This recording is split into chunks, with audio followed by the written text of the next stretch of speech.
Hello, everybody. Started. It's great to see everybody here. We're going to be talking about food waste tonight. My name's Elena. I'm with the Act for the Earth team, and we're excited to have our presentation here tonight. We're going to go ahead and start with our land acknowledgement first. We stand on the homelands of the Dakota Nations. We honor with gratitude the people who have stewarded the land throughout the generations and their ongoing contributions to this region. We acknowledge the ongoing injustices that have been committed against the Dakota and Ojibwe nations, and we wish to interrupt this legacy, beginning with acts of healing and honest storytelling about this place. And I'd like to welcome everybody on Zoom as well tonight. We're going to move into chalice lighting. I'm going to read it and then light because I don't have three hands. Julie, want to light the candle? Thank you.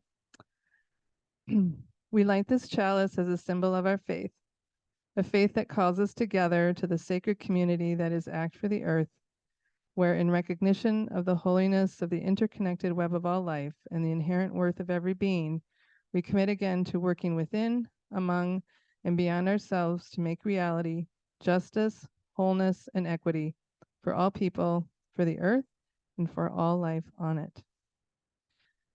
Okay.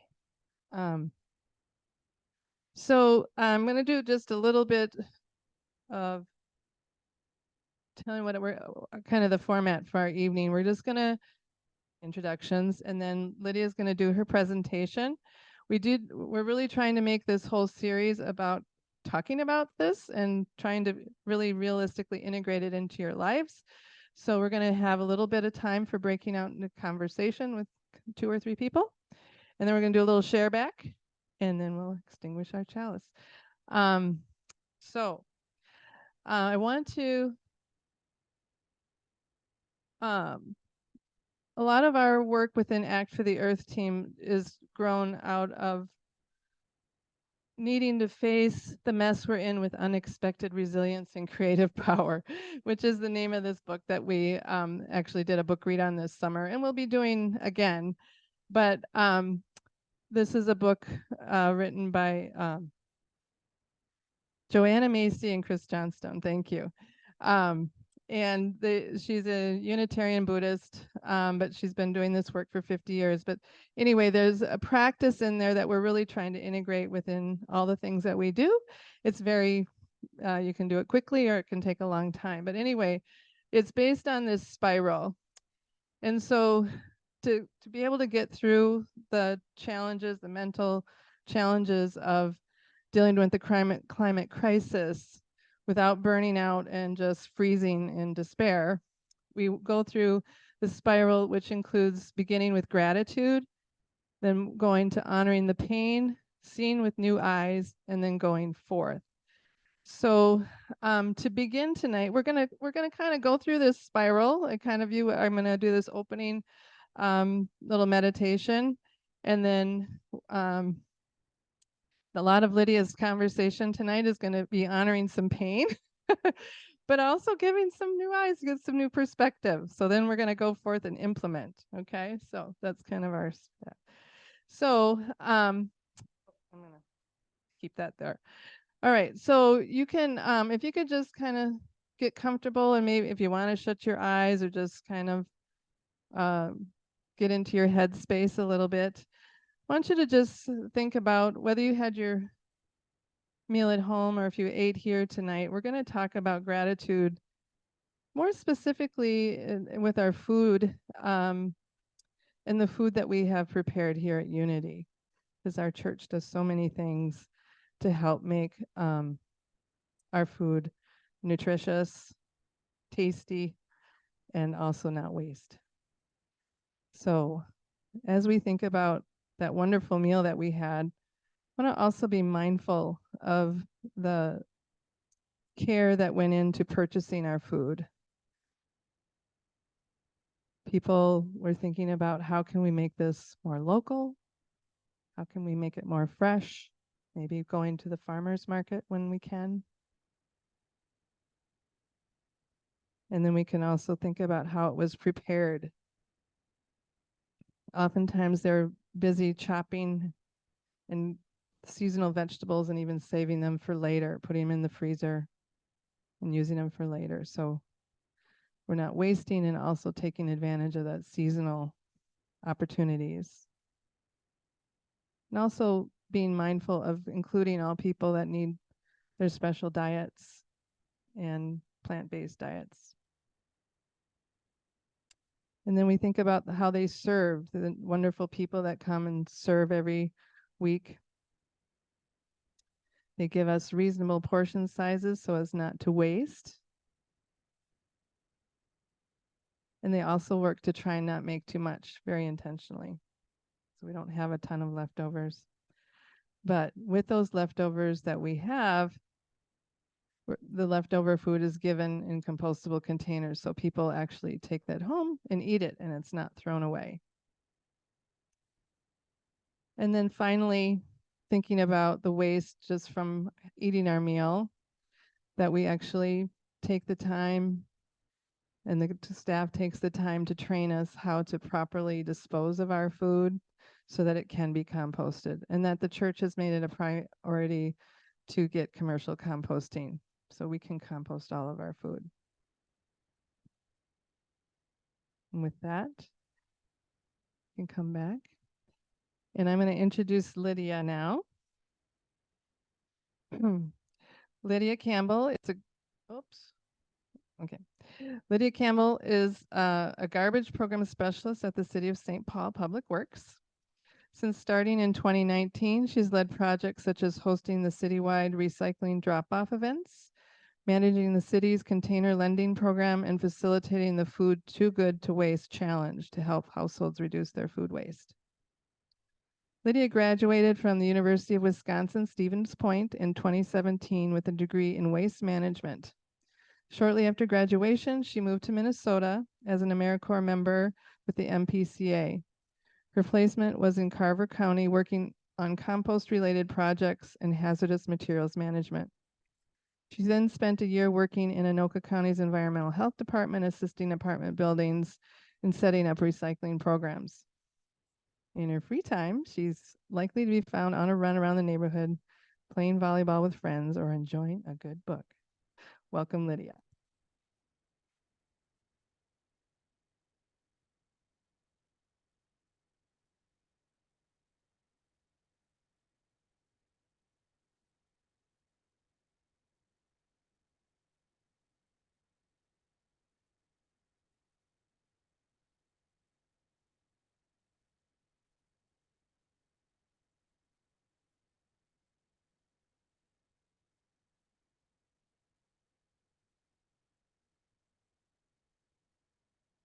Myself because, all right, can everybody hear me now? All right, well, I'm going to set a timer for myself because I'm a talker, and you don't want to listen to me probably for more than half an hour because you'll get the gist of what I'm saying by then. So as she said, I'm a garbage program specialist with the City of St. Paul, and I'm here tonight with my boss, Sarah Haas, who is a whiz with waste reduction programming, and my fiance Aaron, who stepped out to go somewhere. And because I'll forget if I don't say it now, we do have some items in the back that are just things you can take if you want that are related to the presentation, but also we've got some compost buckets for your kitchen countertop if you want them. Yeah, some really cool stickers about how you don't waste food that say I eat my leftovers. Oh, I'm punching through, aren't I? Oh, Eric, I don't think it's working or I'm doing something wrong. Okay. Okay. Well, this is slide number 2, so we're good. You can stay on that last one. Oh, it works now. We're good. Okay. So just to get a sense, how many of you participated in the Food Too Good to Waste challenge this summer with me? I knew there was one. I recognized your face. Okay. And how many of you guys watched the Just Eat It movie screening that was last weekend? Anybody? Okay. How many of you have anybody seen that movie anyway? Okay. All right. Gets me a good sense of my audience. I wasn't totally sure what to expect, but since you're here, I take it that you already have some base level interest in reducing your food waste. All right. So quick overview of what we're going to talk about today.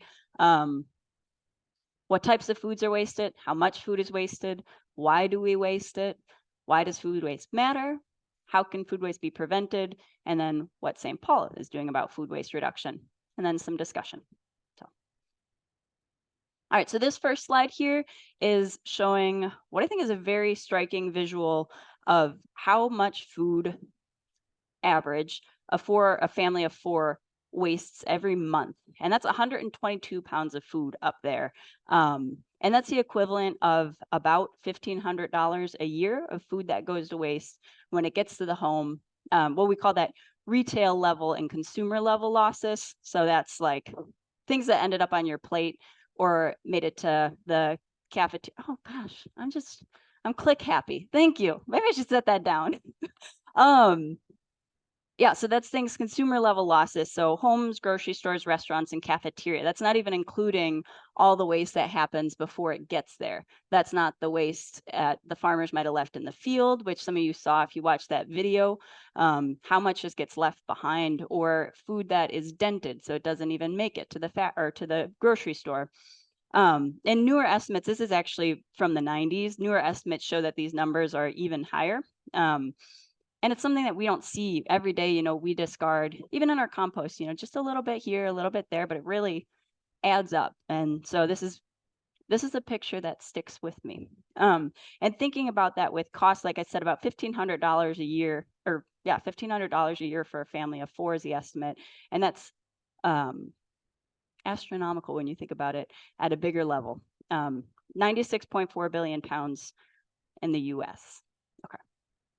So talking a little bit about what types of food get wasted, one way to break down the categories, there you saw, oh, here's how much bread, here's how much, grain or fruit or whatever, is also what could have been eaten in the first place. Because there's some food, I don't think anybody's out there eating bones. You might make bone broth, but I don't think most of us, unless our dogs are crunching down on them, are finding a way to use those. But from some research done in Oregon, they did find that about 70% of the food that gets wasted was edible. So that's most of it, was something that we could have prevented by the time. I did not touch it that time. It is right here. Thank you. You did a great job helping me. I appreciate that. Takes a village to give a presentation. Yeah. So things that were edible, mostly things that probably molded, or we'll talk more about what those things might be. And then the inedible, like the peels and shells and, did anybody see those last 2 bullets? It bumped ahead. Dang, I was going to ask you all to think about it. Well, what do you think the top 2 ways food goes bad that could have been, or gets wasted that could have been prevented? If you saw it, you already know, and you can yell it out. Or I'll call on someone. You said you're listening. Do you remember?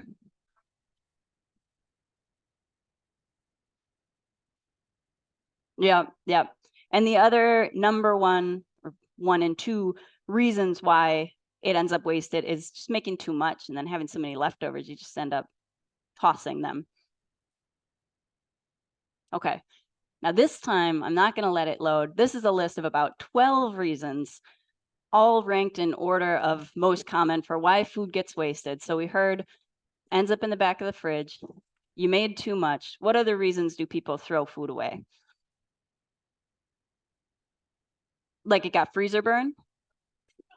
Oh my gosh, I swear. All right. Oh, I swear I didn't set up autoplay, but maybe. All right. So here's some examples of the way that reasons why we throw food away. And I know I can relate to a lot on this list. It is definitely on autoplay. I must have done that. Okay, I'll just keep back clicking. One of the things that I'm going to point out here that is, I think, really, I know is really, really important is that people worry a lot about past due. So expiration dates and understanding those. And something that's, you trying to fix it for me, Eric? Thank you. One of the things that is a really common misconception is that all expiration dates, sell-by dates, best-by dates are just made up. I mean, so there's probably some research that went into it, but the only one that's actually backed by, is it the USDA, is baby formula.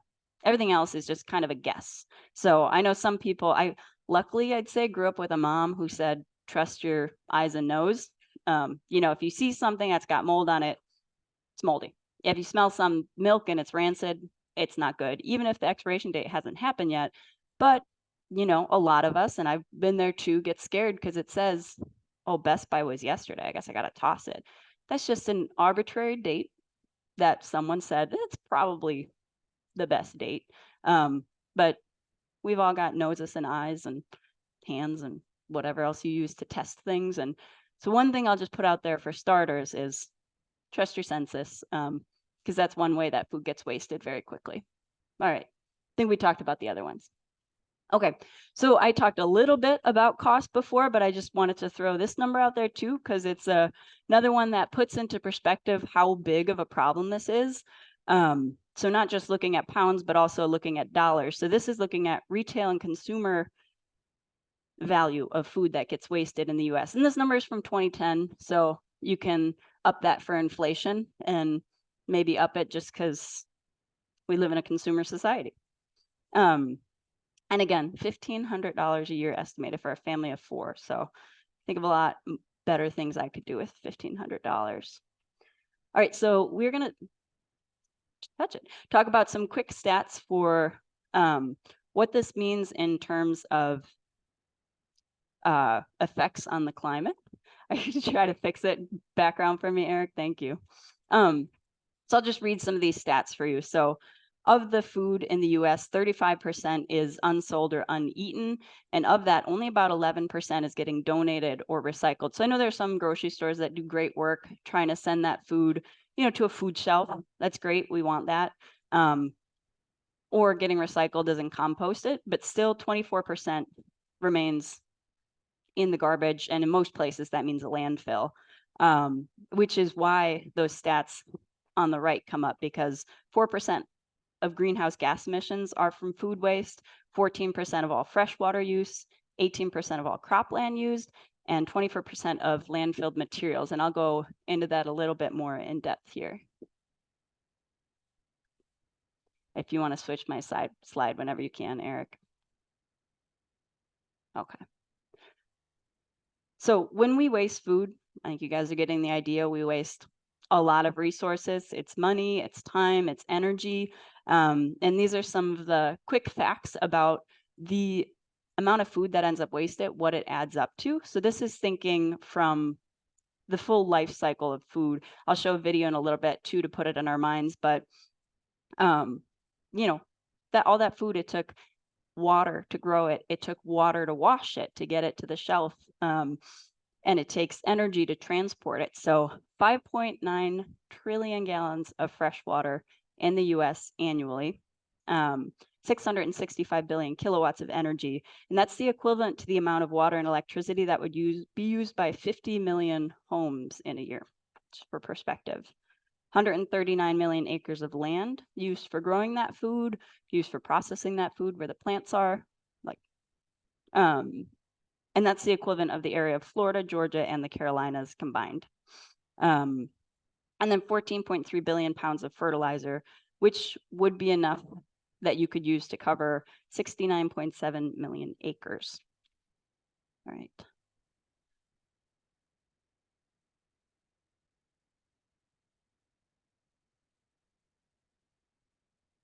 You guys with me still? This is, what did you call it? Facing the pain, something like that. No, it wasn't quite it, was it?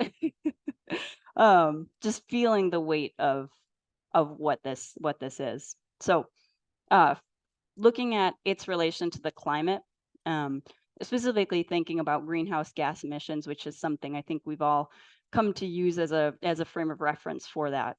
Food waste accounts for 8% of global human-caused greenhouse gas emissions. More than 85% of greenhouse gas emissions from landfilled food waste is from activities prior to disposal. So it's kind of what I was talking about, that difference between when it gets to our plate versus what happens before it gets to our plate. And certainly today we're talking more about ways we can prevent it once it's on our plate. But I think it's really important to keep in mind everything that it took to get it there. So again, if you saw that Just Eat It movie, really touch us on that. but I think of it in two different segments. I know both are important. Today we're kind of talking about hopefully what we can do because of these things, but that 85% is production, transport, processing, distribution. So, food has to travel far before it gets to you. Food waste is also the single most common material landfilled in the US. It's 24% of what's in that landfill is municipal food waste. And that makes up roughly 17% of total US human caused methane emissions. That's what's coming from landfills. So they are a huge contributor there. And I will do a quick plug to say that, in case you don't know, how many of you live in Ramsey and Washington County, one or the other? Okay. All garbage from both of those two counties goes to the Recycling and Energy Center in Newport, where at least it's not landfilled, but it is broken down to become, they call it refuse-derived fuel to as a source for making electricity. So it's still not the preferred way for food to be used, but doing a little bit there what we can. All right. Hennepins goes to, have you heard of the HERC? This is my boss, Sarah. She's smarter than I am. That's why I keep looking at her. Energy Recovery Center. So that's where it goes, which it's also incinerated for fuel. I don't know if they're capturing the gas there or if they're doing, for us, at the R&E, they break it all down and then they ship it over to Excel. Okay, ship is a strong word. They drive it pretty close and then they burn it to create electricity. There, I don't know if they're doing gas capture or if they're, but they both do free tours. So, all right. I'm gonna, if we can, play this 2-minute video called The Life of a Strawberry. The Extraordinary Life and Times of a Strawberry.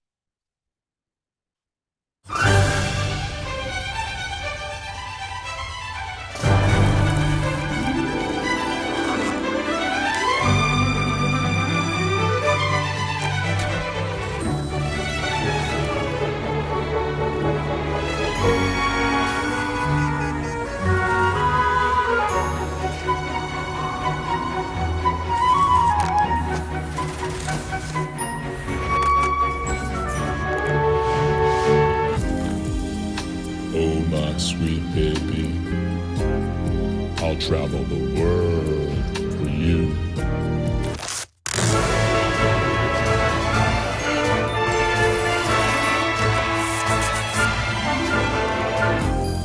I love you.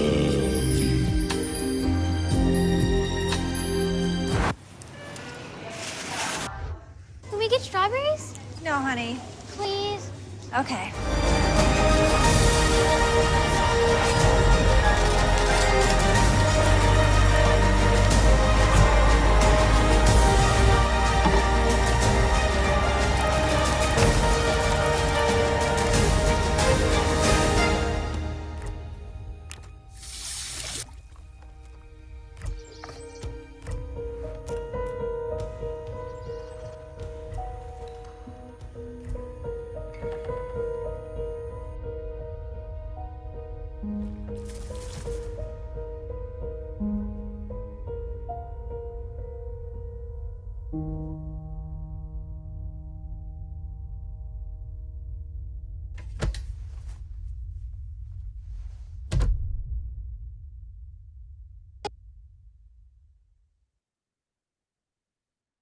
That's one of my favorite videos in the whole world. I think it's very powerful. I hope you guys felt it the way I felt it and still do when I watch it. It's very,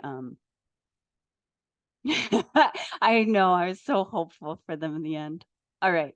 So that is something that hopefully just helps us visualize all these facts I've been throwing at you, just thinking about food waste wastes everything, from production to end of life. Yeah.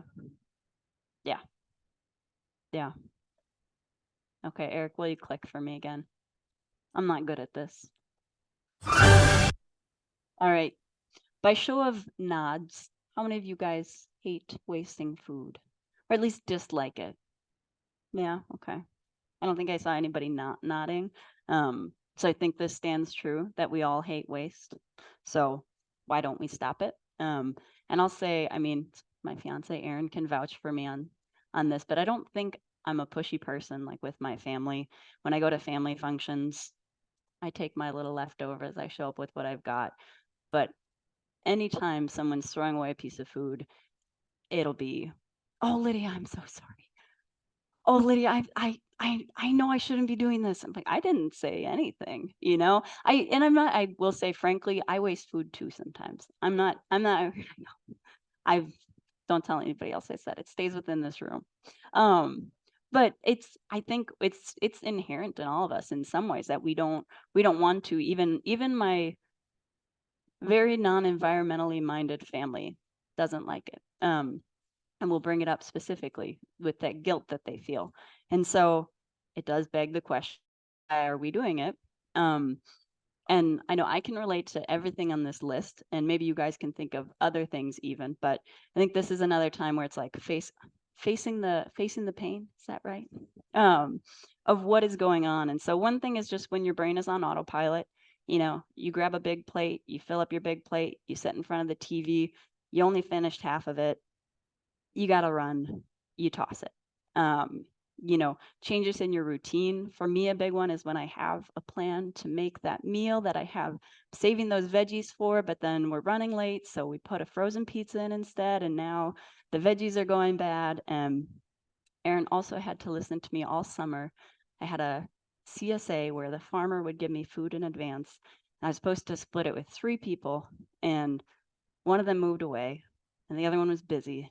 So I ended up, we're a family of 2, with like a 5 family worth box of vegetables. And I was so stressed because I'm a social person. I'm gone so often. And I had so little time, and it turned into me frantically freezing things and frantically trying to eat things. But frankly, I know, don't tell, some of that ended up in my compost, a lot of the leafy greens. And I was very determined not to let it happen, but we all have lives and things happen, and we got to face that. And another big thing is group meals and events. I know, especially, in an event like this, it's hard to gauge everybody's interest. You might get the salad, and certainly wasn't me who composted my olives and onions because I don't like them.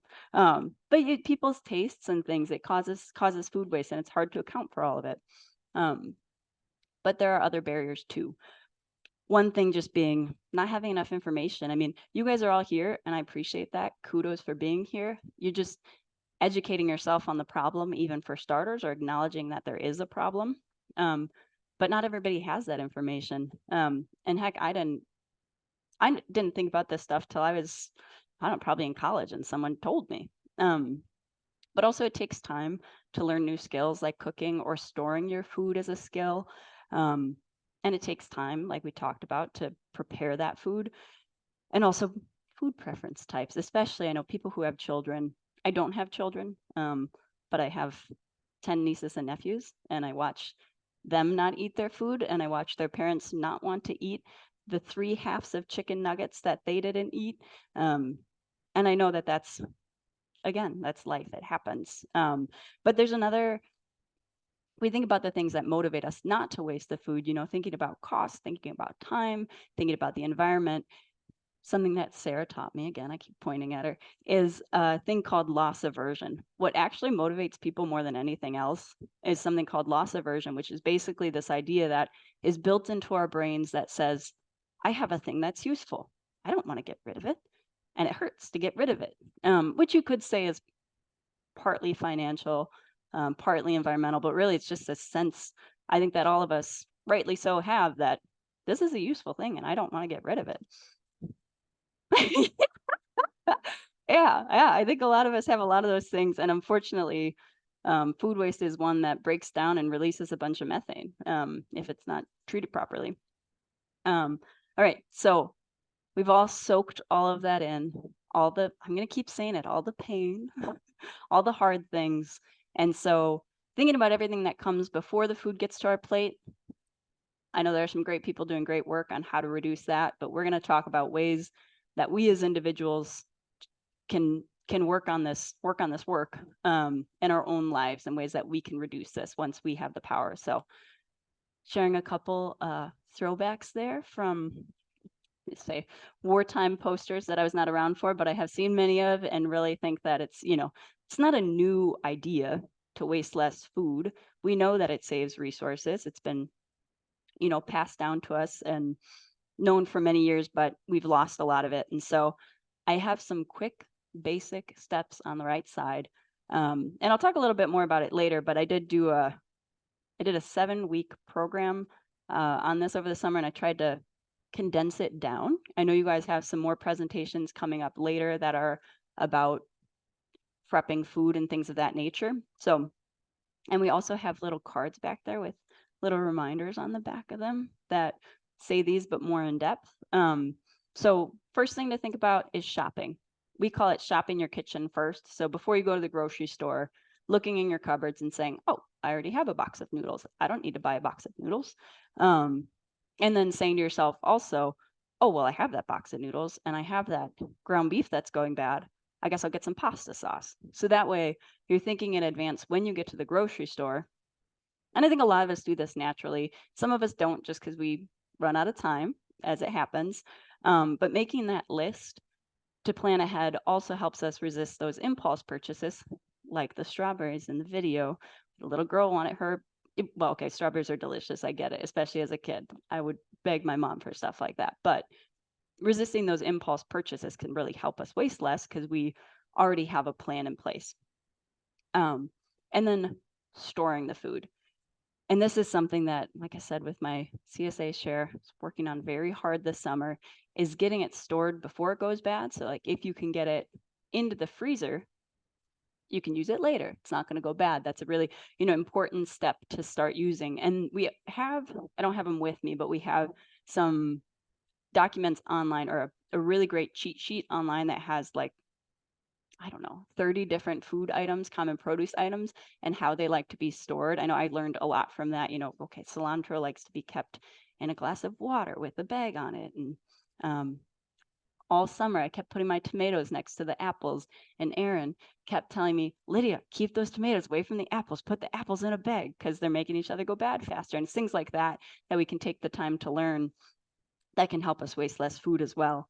And then prepping it right away. That's another thing I've slowly been learning is, hey, if I chop up that summer squash right now and put it in the fridge, then I can use it quick at breakfast. And I know I'm not going to do that when I'm running late in the morning to chop it up, so I'll do it now.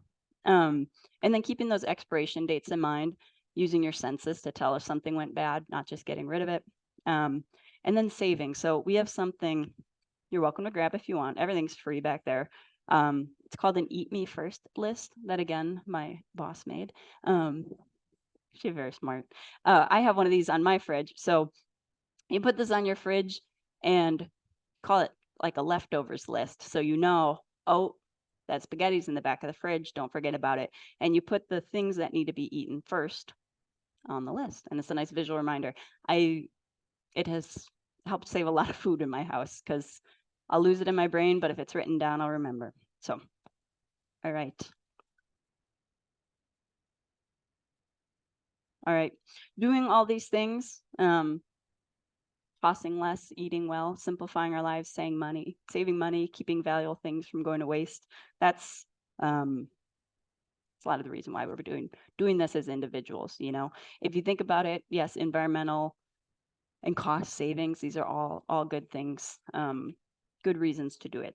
So I said a little bit that I had done that Food Too Good to Waste challenge this past summer. It was 7 weeks long. I gave people a bunch of tips. It was mostly online. And then we all weighed our food throughout the program. So every week we weighed in and said, oh, how much did I put compost or garbage for our purposes? It was just what was not getting eaten, and looked at how much having that, that focus group of individuals working on it, how much better we could do. And we did find that we had, so this is work that City of St. Paul is doing, of the 100 families who participated, 40% decrease in the amount of food that we wasted. So putting together, that quick list I made there of those tips, that's really what we talked about, and then more in depth. And so it's amazing how these little changes can make such a big difference. And you can see for each household per week, we were able to reduce it over 7 weeks by 2.23 pounds. And then food waste per person by 1.16 pounds per week that we were able to do just from all of us trying to implement these small steps that I mentioned on the last slide. And again, happy to share any of those resources. If you ask me, I can email you the prep list or some cool ideas about how to use bananas or bread that's going bad. Okay. And then that's really all I'm going to talk about food waste, because I was told that a lot of people are going to want to know about the food scraps pickup program. Has anybody heard of this yet? Have questions? Show of nods. Okay. How many said you were in Ramsey, Washington County? Okay. This will be most relevant for you guys. Sorry, Minneapolis folks, or wherever you're at. But how many of you guys have seen a food recovery hierarchy before? There's one back there on our table. Oh, yeah. Sorry about that. So up here, what I have, it's called the food recovery hierarchy. So it's something I started to reference a little earlier, but it's basically, we like to think of the ways that food gets used as most preferred to least preferred. So the best way to use food is to eat it. I think that's pretty well known. And then if we can't eat it, giving it to others who can. If other people can't eat it, feeding it to animals. If animals can't eat it, using it to make things like fuel. If not that, composting, and as a last resort, landfilling. So with that in mind, I wanted to talk a little bit about what's going to be the food scraps pickup program. This is not a City of St. Paul program, but we are supporting it, and it will be coming to St. Paul. So if you have more questions about it, happy to answer what I can, but otherwise I'll have to direct you to, it's Ramsey County and Washington County in partnership with the Recycling and Energy Center that I mentioned. So that's where all of our waste is going. Yeah, go ahead.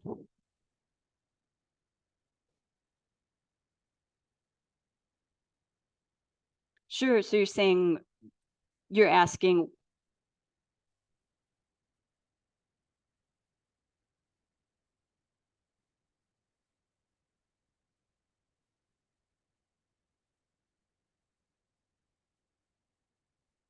So why take it to one of these sites rather than letting it go to the garbage?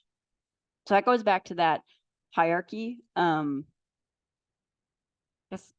goes back to the hierarchy is we would like food to be composted so that it has another use. When it goes in the garbage, primarily it's not having a second life. It's, so to speak, it's now, if it's fermenting in a landfill, it's just producing methane and CO2, which are greenhouse gases, versus if we can get it to the compost, it's not producing those harmful greenhouse gases, and it's getting a second life by being reapplied to soil then as compost. Does that make sense?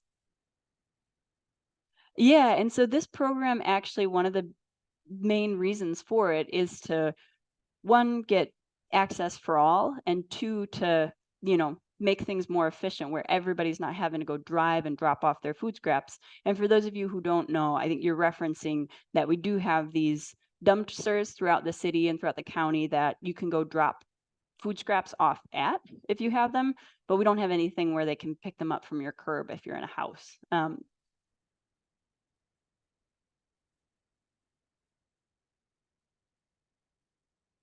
Yeah, so what she asked is, Yep. So what she asked is, are we going to have a separate way to collect food scraps at the curb? And the answer is yes, but it's going to be done differently than the way it's done in Minneapolis, for someone over there was out that way. So I'll walk through how that'll work. And then if you have questions, certainly continue to shout them out. So Ramsey County, Washington County, hosting what they're calling the food scraps pickup program. And instead of having a separate container like a lot of places do, the way that the program will work is to have your food scraps be bagged separately, but inside of your garbage container.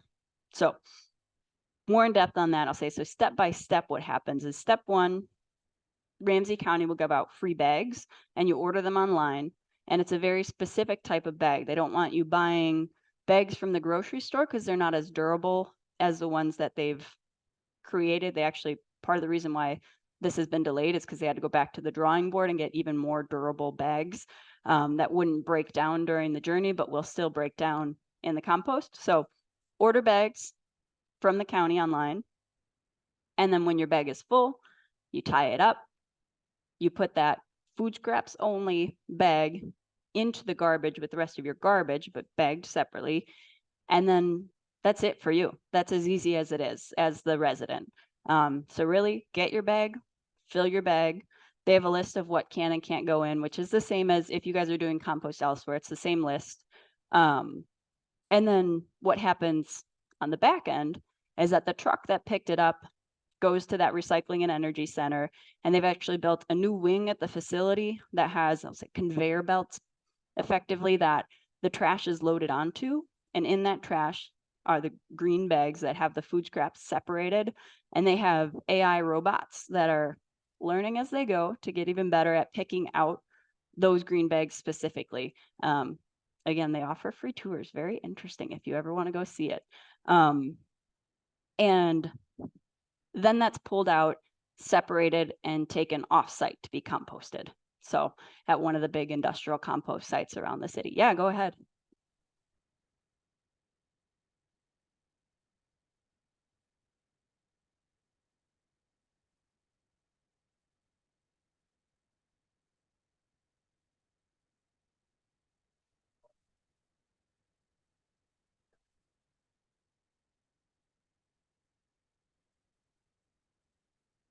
Sure. So he's asking about how many bags is recommended per household and how long is it recommended to let them sit before they get stinky? Is that right? Great question. Yeah. So there are two different bag size options. One is 6 gallons and one is 13 gallons. And I'd say they want you to only fill it up about halfway because then they want you to tie the top off like a balloon. So that way you don't have to use a twist tie or something, you know, something metal, something plastic, something like a rubber band. So that way you have space. And I'll tell you, the way I think about it is if it's going in your garbage, it's also going to get stinky there. So take it out as often as you can, or as often as you would your garbage. You know, in winter, it's really convenient. I end up with a whole pile on my back porch that makes its way to the compost pile eventually. So I know some people who find it stinky will keep it in their fridge if they have space, or their freezer even. But depending on your household size, yeah, they've got 6 or 13 gallon bags. And then really how often you change that out is just up to you and what you find works for you. Does that answer your question? Okay, great. No, because those robots that they have are trained to look for that exact color, shape, insignia, whatever on it. That's how they've trained them. Does that make sense? Okay. Oh, I forgot to repeat. The question was if you put the food scraps into a plastic, like a clear plastic bag, will it still get taken off the line and separated? Right? Yeah. It has to be that particular, and it has to be the one that you order online. Okay, let's see. So this rolled out for the first time in April of this year. It's in 4 cities right now. It's in, let's see if I remember. I don't remember which ones they are. Oh, it's up there for you guys. That's why I didn't write it down. Yeah, Maplewood, North St. Paul, Cottage Grove, and Newport. And I said there's no timeline for St. Paul. That's because they haven't given a hard number. These things are kind of in flux at this point, and they want, like, from what it sounds like, St. Paul to come on last because we are the biggest one, and they want to get the tweaks worked out before they put 300,000 new people on it. And yeah, so really that's all I had for you guys. This is, if you do have, and yeah, I'll grab 1 second. If you have more questions about this, like I said, I'll answer whatever I can. Ramsey County, Washington County, they have all the answers, and they have a really good page on it. Okay, go ahead. I was given a mic and Yeah. I just turned it on. It's working. So people at home can hear, and I'll pass it around to anybody else with a question. Mhm. But since I compost, you know, you can get a discounted, beautiful compost bin and, you know, grow some vegetables. So, you know, I'll be taking it out the bottom. It takes about a year. It's very easy. So consider composting and growing some vegetables.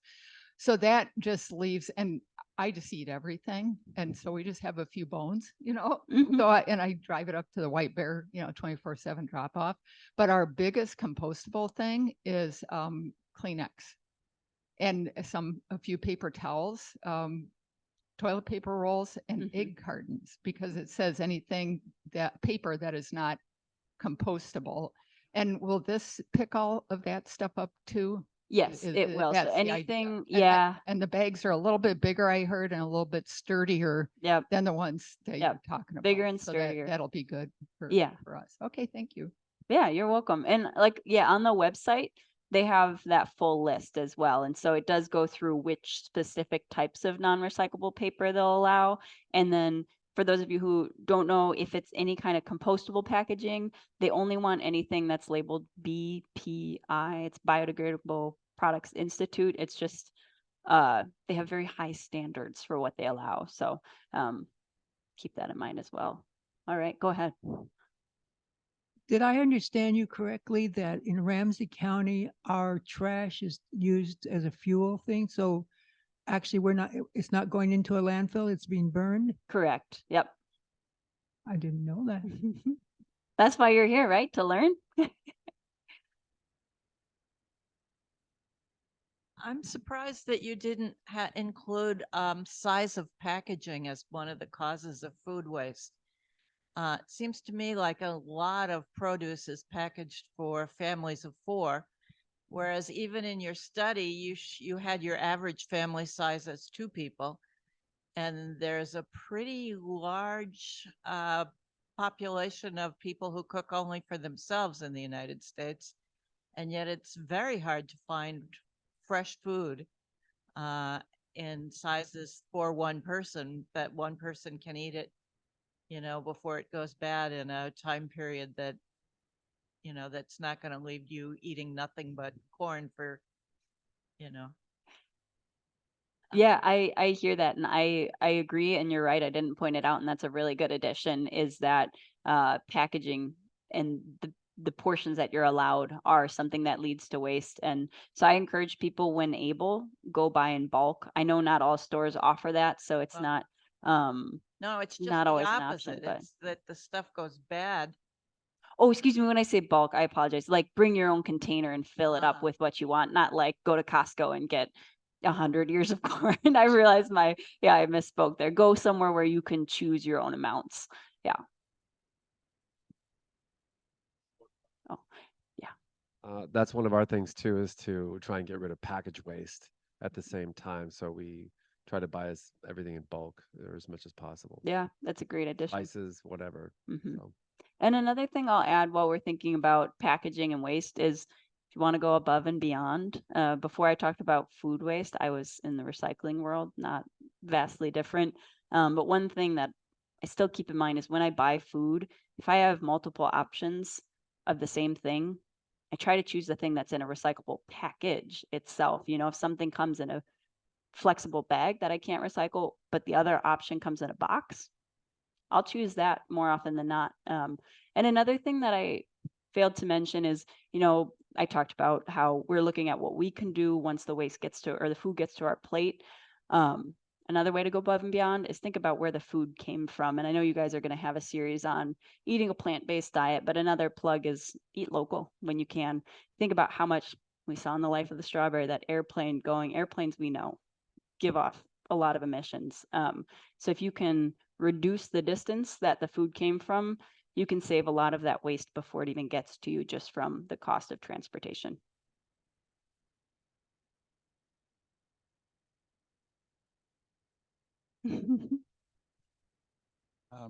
Hi, my question is the pyramid. The second one was turning into feed the hungry people. Do you have any information about Ramsey County working with grocery stores to take some of those dated materials or food products that they're going to chuck and actually get it into the hands of people that can utilize them? Does the city have any kind of programs to incentivize companies to do that, or locations? Do you know anything about that? I know more about food to animals, but Sarah, if you know more. Okay. 1 second. Oh, right. Sorry. I'll say stay tuned. There are exciting things coming in that area, but there are some local initiatives on smaller scales. So there's a food distribution facility over here in Midway that they do donate their food. We have a video as part of the challenge program and worked with them. There are local restaurants that donate the Herbert and Gerberts across from our office. They donate the leftover French loaves to community food pantries, and a lot of places are doing that. So it's happening on a small scale. We're looking to partner and organize that on a bigger scale, but it's at the infancy right now. Cool. Oh, we've got one on Zoom when you're done, but go ahead. My other question is once we do put it into the bin, and it gets distributed and it goes to another facility. What I learned last week is that it's going to an indigenous population, and they're actually facilitating and doing the composting and the landfilling. And then once that compost is done, they're going to somehow or other redistribute it back into the community as a resource to be used. Can you enlighten us or give us any ideas about how that process is going to work? Yeah. My hope is twofer. I understand that the indigenous population will get resources and funded for taking it and working with it in order to be able to turn it into a new product. But my hope is too that a process by which they actually sell it back so they can get money both ways. My hope is that they get money front door and back door. Yeah. Yeah, I can speak to that, and Sarah, correct me if I'm wrong on any of it, but the way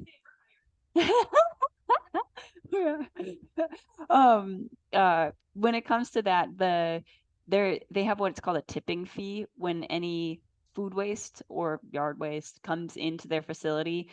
People have to pay, or the business has to pay to drop it off. So that's where some of that revenue is coming from. They probably get money from the state, but I don't know their budget allotments. And then the materials currently that are coming to residents for free are part of the drop-off sites, the yard waste drop-off sites. Every spring, they dump a huge load. I don't know how many of you have been there in the spring at one of the yard waste drop-off sites. Huge load of compost that I believe comes from the same facility, and it's just a grab and go, and it's chaos. It's a lot of fun in spring. I don't know if they have any new programs coming online because of this food scraps pickup. That's the current arrangement of free compost that's coming in. But then they do sell the other compost to landscapers. I mean, the highway department. I don't know if ours are, but I think at state level they're required to use a certain amount of compost in their projects when they're planting. And then yeah, go ahead. We got one on Zoom. Actually, it's my question. Oh, okay. My question is, it sort of surprised me that composting and industrial uses are kind of they're in that order. I would expect composting to be higher up. Can you talk about that? I can tell you that it's been a source of many, many discussions, I'd say, at the state and local level for what order those should go in. And I admittedly don't know why it was chosen to go one way or the other. So again, I'm just going to keep deferring. Sarah, if you know why. Yeah. Yeah.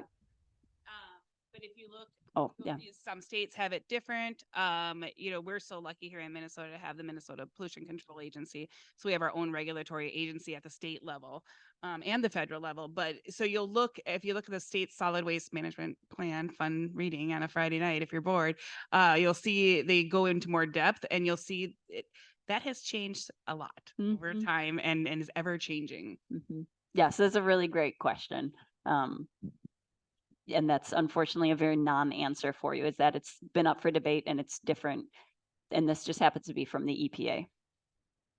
So another thing, are you familiar with Plant Grow Share Minneapolis? No, I'm not. Ah, look it up. Okay. Plant what Grow it is Share. it's a local consortium of people who want to grow food and keep food local.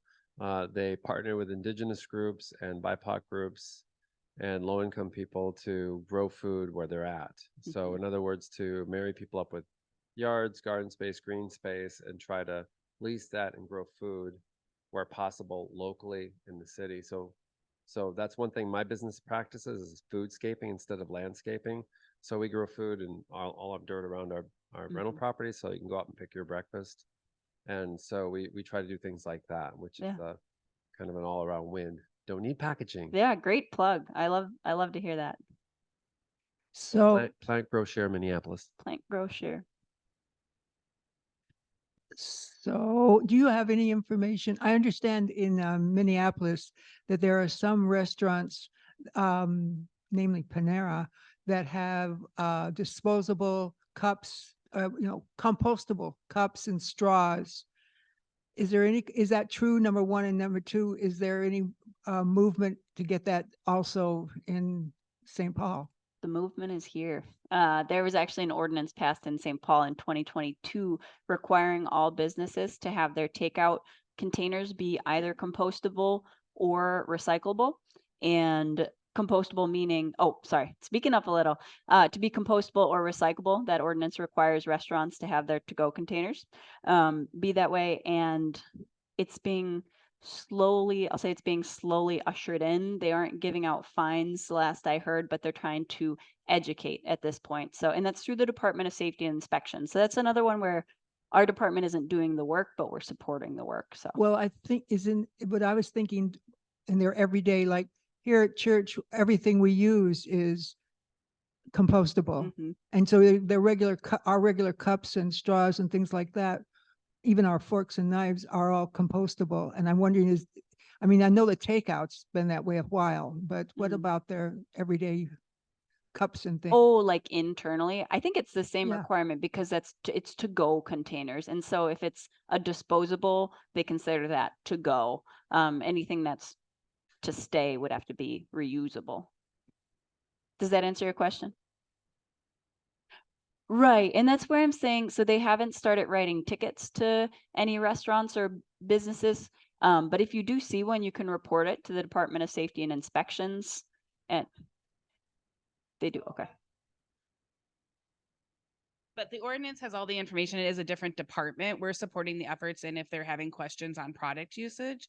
But the ordinance allowed for a grace period for businesses, and it depends on your size, I believe, to over time implement that, because some businesses buy their products far in advance. We didn't want to, we don't want a hardship. So you'll see it more and more over time, but starting with the carrot versus the stick, getting people educated and on board to implement it. I would love to see more of it as well. I get a lot of takeout and it's a lot of black plastic.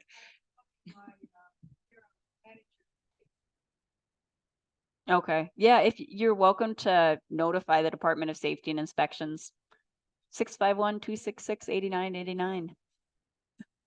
Not that I haven't. I will say Lydia has a good point in notifying, but I think I want to make Yeah. a clarification. Notifying somebody isn't going to result in a punitive action. Oh, because yeah. right now they're at the education and outreach stage. And of course, we want businesses to want to come on and do the right thing, not to penalize people for trying. It's hard to make change. And so we're not at any enforcement. So, but what is our DSI number? 266-868-8989. 8989. Yeah. 266-8989. And that's a good resource if you see, a sidewalk that isn't shoveled. We report all your safety and inspection concerns. You blow your snow into the street after the snowplows come down, you sure bet I'm calling on you. Thank you for that clarification, Sarah. Oh, yeah. Edible packaging. All right. Any other questions? All right. My info is up there. stpaul.gov/food waste has a lot of those other materials, but otherwise you can pop back and ask us for them. Like I said, we got that like storage spreadsheet and the Eat Me First fridge paper. You can write on it and wipe it off and write again, is over on our table. And then do you mind if I plug this swap? The swap. Like this, this event that's sitting out. 1 minute.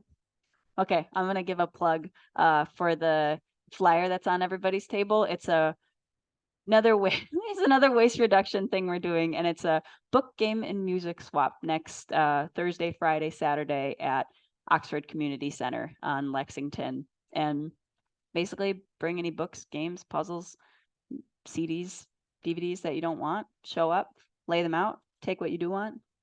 That's it. All right. That's all I got. Well, thank you so much. Yeah. Lydia. Thank you, everybody. All right. So now we're going to break up into just maybe pairs or threes, whichever works for you. And I want you to think about a couple of questions just discuss what might have been a surprise to you, or things that really stuck out to you, like, oh, wow, that's amazing.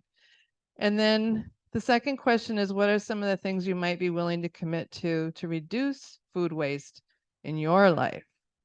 And we're going to actually hand out some slips of paper and some pencils and pens. And if you want to commit to that, we'll kind of put them up on the board so other people can be inspired as well. So in pairs or threes, just find a friend somebody didn't come with probably. We'll just do about 5 minutes. Like the advanced element. Yeah. But I had it on, there were 2 slides where I changed it to an extra click and on my phone, maybe I clicked the wrong. Yeah, that went great though. Yeah, thank you. You handled it really well. I ended up having a lot of side conversations. Yeah. Which can be distracting, but thank you so much. No worries.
Okay, so let's be thinking about wrapping up here. Maybe another 30 seconds or so, or a minute.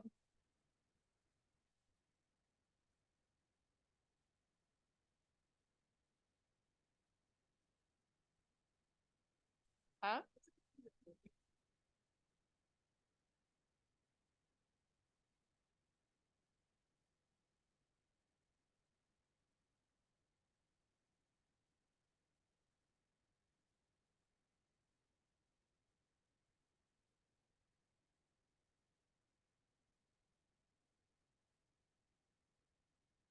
Okay, let's come back to the room. I like to hear all the vigorous conversation. Is there anybody willing to share what they might have, some ideas for what they would be able to maybe try and implement in their homes?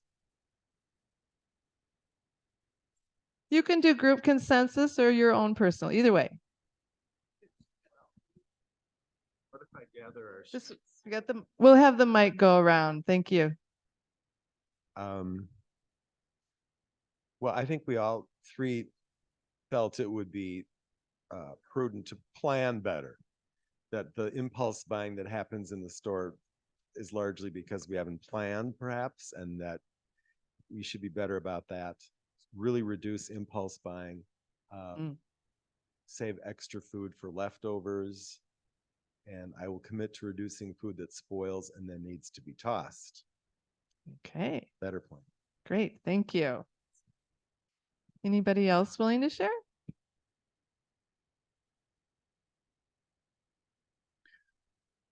Some to-dos that we had some consensus on were potentially getting a Sharpie pencil or marker and putting dates on. So when we open up the pasta sauce or we open up the salsa, we put a date on it so we kind of can start to track the duration.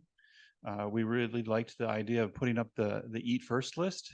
That also gives us a good strategy for arranging our fridge in such a way that we can put the older dates up front. Freezing things, strawberries and fresh fruits and those kinds of things. The strategy would be to, as they're about to go bad, we'll go ahead and freeze those and we can use them in smoothies and some other ideas. And then lastly, shop smaller with a plan and then shop more often. Yeah. It does require more trips, but we hope the strategy will work, that we'll use less and get more out of it. Awesome. That's great. Anybody else?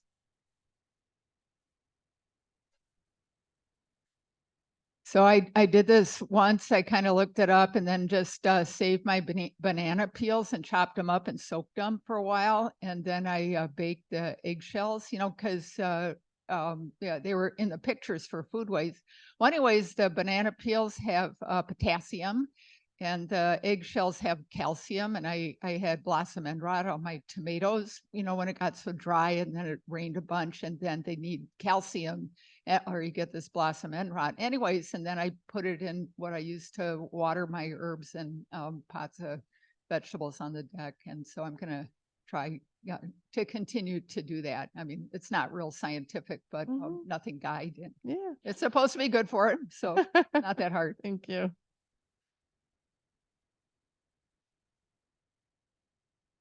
Okay, one thing that I'm committing to with you guys as a group that I've been saying I'm going to do forever is that I have a bunch of corn cobs in my freezer.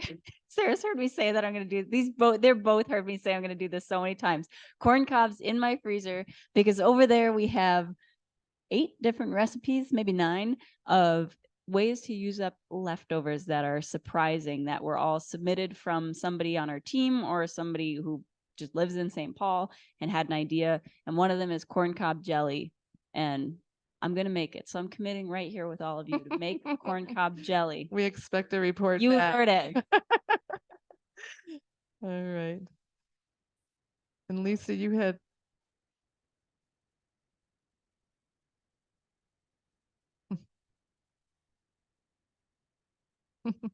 Also, when you read magazines, it gives you all kinds of ideas, Women's Day or whatever. They always have nowadays. I'm older, but the younger generation is really into recycling and stuff like that. So they always have articles on things, and that's how I learn.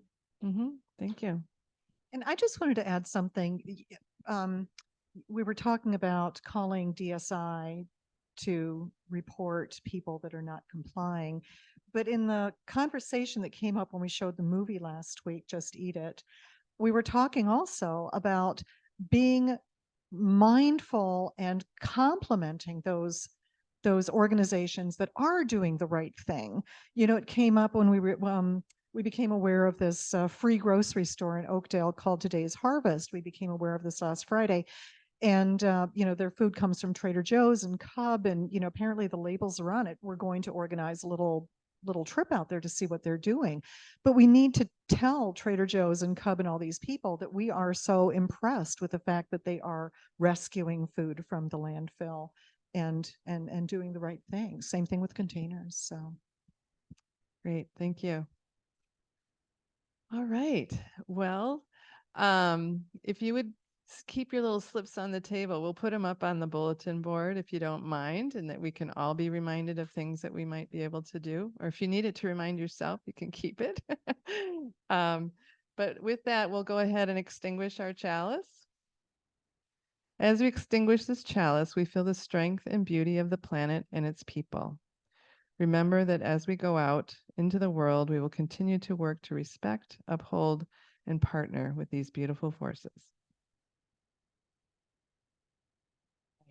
Thanks, everybody.